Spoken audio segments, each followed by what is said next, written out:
जय माता दी। ओम नमो नारायण। आज हम भगवान विष्णु की, भगवान वासुदेव की विशेष कृपा प्राप्त करने हेतु जया एकादशी व्रत की कथा व महात्म्य को श्रवण करेंगे।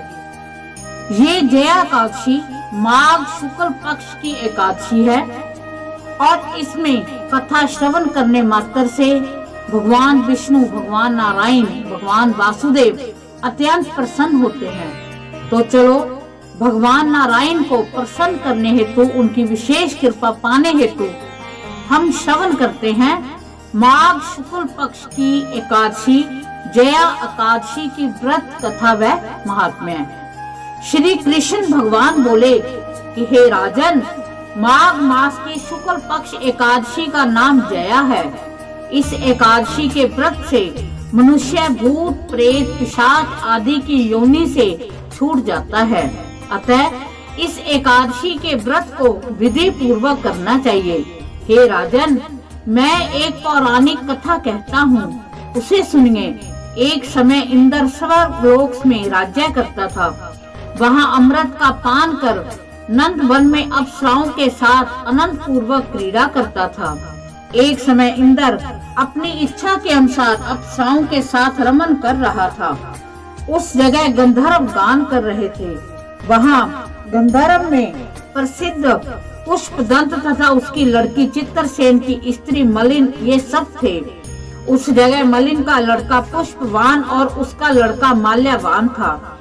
उस समय पुष्पवती नामक एक गंधर्व लड़की माल्यावान को देखकर उस पर मोहित हो गई और कामवान से चलायमान होने लगी। उसे अपने रूप, सौंदर्य, हाव भाव आदि के द्वारा माल्यावान को वश में कर लिया। हे राजऋषि, वह पुष्पवती अत्यंत सुंदर थी। उसके लक्षण अत्यंत सुंदर थे। पुष्पवती की ऐसी सुंदरता को देखकर माल्यावान भी उसके ऊपर मोहित हो गया।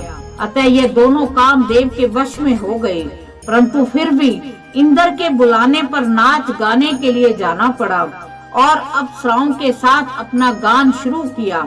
यद्यपि वे नाच गा रहे थे, परंतु कामदेव के प्रभाव से उसका मन न लगा और अशुद्ध गाने गाने लगे। उनकी भाव भृंगियों को देखकर इंद्र ने इनके प्रेम को समझ लिया और श्राप दे दिया कि मेरी आज्ञा का उल्लंघन करने वाले मूर्खों, तुमने मेरा अपमान किया है, इसलिए तुम स्त्री पुरुष के रूप में मृत्यु लोक में जाकर पिशाच का रूप धारण करो, अपना कर्म फल भोगो। इंद्र का श्राप सुनकर वो अत्यंत दुखी हुए और हिमालय पर पिशाच बनकर दुख पूर्वक अपना जीवन व्यतीत करने लगे।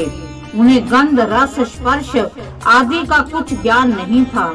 उस जगह महान दुख मिल रहे थे। रात दिन में उन्हें एक क्षण भी निद्रा नहीं आती थी। उस स्थान पर अत्यंत सर्दी थी, जिसके कारण उनके रोमांच खड़े हो गए। उनके दांत भी सर्दी में कटकटा रहे थे। एक दिन पिशाच ने अपनी स्त्री से कहा कि न मालूम हमने पिछले जन्म में कौन से पाप किए हैं, जिससे हमें इतने दुखदायी ये पिशाच योनि प्राप्त हुई है। पिशाच योनि से नरक के दुख सहना उत्तम है। इसी प्रकार अनेक विचारों के करते हुए अपना दिन व्यतीत करने लगे। देव योग से एक दिन माघ मास के शुक्ल पक्ष की जया नाम की एकादशी आई। उस दिन इन दोनों ने कुछ भी भोजन न किया और न ही कोई पाप कर्म ही किया। उस दिन केवल फल फूल खाकर दिन व्यतीत किया और महान दुख के साथ पीपल के वृक्ष के नीचे बैठ गए। उस समय सूर्य नारायण अस्ताचल को जा रहे थे।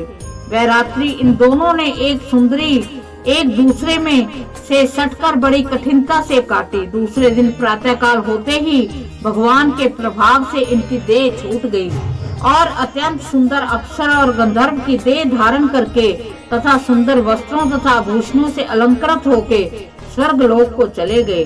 उस समय आकाश में देवगण तथा गंधर्व उनकी स्तुति करने लगे। नाग लोक में जाकर इन दोनों ने देवराज इंद्र को प्रणाम किया। इंद्र को भी इनको अपने प्रथम रूप में देखकर महान आश्चर्य हुआ और इनसे पूछने लगे कि तुमने अपने पिशाच देह से किस प्रकार छुटकारा पाया है, सो सब कहो। इस प्रकार माल्यावान बोले कि हे देविंदर, भगवान विष्णु के प्रभाव तथा जया एकादशी के व्रत के पुण्य से हमारी पिशाच योनि छूटी है। इंद्र बोले कि हे माल्यावान, एकादशी व्रत करने से तथा विष्णु के प्रभाव से तुम लोग पिशाच की देह को छोड़कर पवित्र हो गए हो और हम लोगों के भी वंदनीय हो गए हो, क्योंकि शिव तथा विष्णु भक्त हम लोगों के वंदना करने योग्य हैं। अतः आप धन्य हैं, धन्य हैं।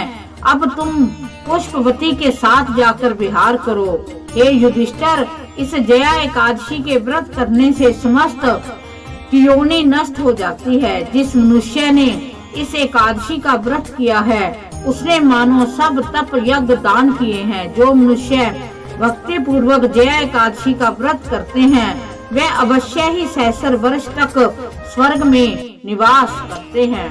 इस प्रकार ये जया एकादशी की कथा का समापन होता है और हम भगवान विष्णु से, भगवान वासुदेव से प्रार्थना करते हैं कि हे वासुदेव, हम पर अपनी कृपा दृष्टि बनाए रखना। हमने जो कथा कही है, सुनी है, जो इसको श्रवण कर रहे हैं, जो इसको कह रहे हैं, जो इसका व्रत का पालन कर रहे हैं, उन सबको अपना विशेष आशीर्वाद देना और कोई भी हमसे कोई बुरा कर्म हुआ है उसके लिए हम क्षमा मांगते हुए उन बुरे कर्मों से हमारा छुटकारा देना। तो हम भगवान वासुदेव के, भगवान नारायण के चरणों में एक बार फिर करोड़ों बार वंदन करते हुए, कोटि कोटि नमस्कार करते हुए उनको हम प्रार्थना करते हैं कि उनका आशीर्वाद हम पर सदैव बना रहे। जय माता दी। ओम नमो नारायण।